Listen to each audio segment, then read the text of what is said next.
नए हिंदुस्तान की नई ताकत की तस्दीक कर रही हैं ये तस्वीरें।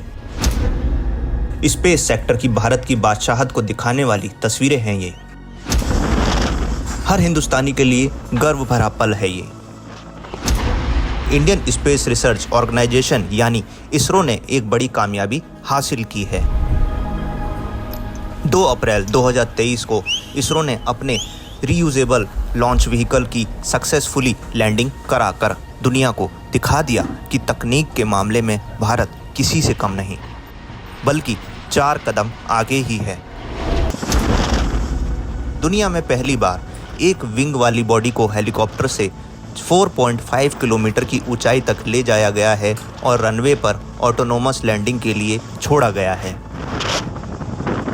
इसके लिए इंडियन एयरफोर्स के चिनूक हेलीकॉप्टर को चुना गया। फिर चिनूक की मदद से RLV को 4.5 किलोमीटर की ऊंचाई तक ले जाया गया। फिर लॉन्च व्हीकल को रिलीज कर दिया गया। इसरो का रीयूजेबल लॉन्च व्हीकल यानी RLV नासा के स्पेस शटल की तरह ही है। करीब 2030 तक पूरा होने पर यह विंग वाला स्पेसक्राफ्ट धरती की निचली कक्षा में 10,000 किलोग्राम से ज़्यादा वजन ले जाने में सक्षम होगा। सैटेलाइट को बेहद कम कीमत पर ऑर्बिट में स्थापित किया जा सकेगा। यूं कहें, भारत अपना रीयूजेबल रॉकेट बनाने के बेहद करीब है। भारत ऐसा रॉकेट बना रहा है जो स्पेस में सैटेलाइट भेजकर वापस आ जाएगा। इसके जरिए दोबारा किसी और सैटेलाइट को लॉन्च किया जा सकेगा। अब तक के सैटेलाइट लॉन्च व्हीकल आसमान में जाने के बाद नष्ट हो जाते थे। RLV की सफल लॉन्चिंग के बाद अब सैटेलाइट भेजने में आने वाली लागत में कमी आएगी, यानी भारत भविष्य की सैटेलाइट लॉन्चिंग मिशन और कम खर्च में पूरी कर सकेगा। एलन मस्क की SpaceX पहली ऐसी प्राइवेट कंपनी बनी थी जिसने रीयूजेबल लॉन्च व्हीकल का सफल टेस्ट किया था। दरअसल किसी भी रॉकेट मिशन में 2 बेसिक चीजें होती हैं, रॉकेट और उस पर लगा स्पेसक्राफ्ट। रॉकेट का काम स्पेसक्राफ्ट को अंतरिक्ष में पहुंचाना होता है। अपने काम को करने के बाद रॉकेट को आमतौर पर समुद्र में गिरा दिया जाता है, यानी इसका दोबारा इस्तेमाल नहीं हो सकता। लंबे समय से पूरी दुनिया में इसी तरह से मिशन को अंजाम दिया जाता था। यहीं पर एंट्री होती है रीयूजेबल रॉकेट की। भारत का RLV एडवांस टेक्नोलॉजी से लैस है।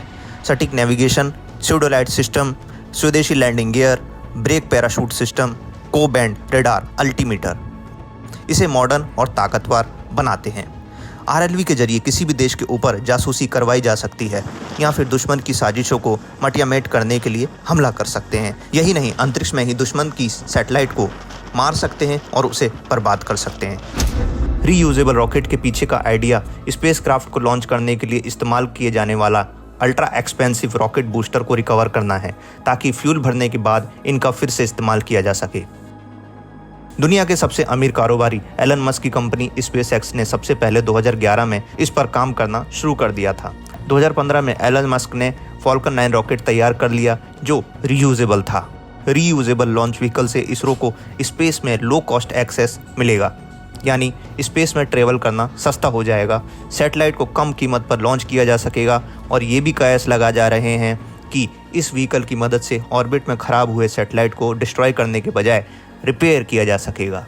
इसके अलावा जीरो ग्रेविटी में बायोलॉजी और फार्मा से जुड़े रिसर्च करना आसान हो जाएगा। इसरो अपने रीयूजेबल लॉन्च व्हीकल पर लंबे समय से काम कर रहा था। ये अभी अपने इनिशियल स्टेज में ही है। 2 अप्रैल 2023 को इसरो ने अपने इस व्हीकल का ऑटोनोमस लैंडिंग एक्सपेरिमेंट किया। ये एक्सपेरिमेंट पूरी तरह से सक्सेसफुल भी रहा है।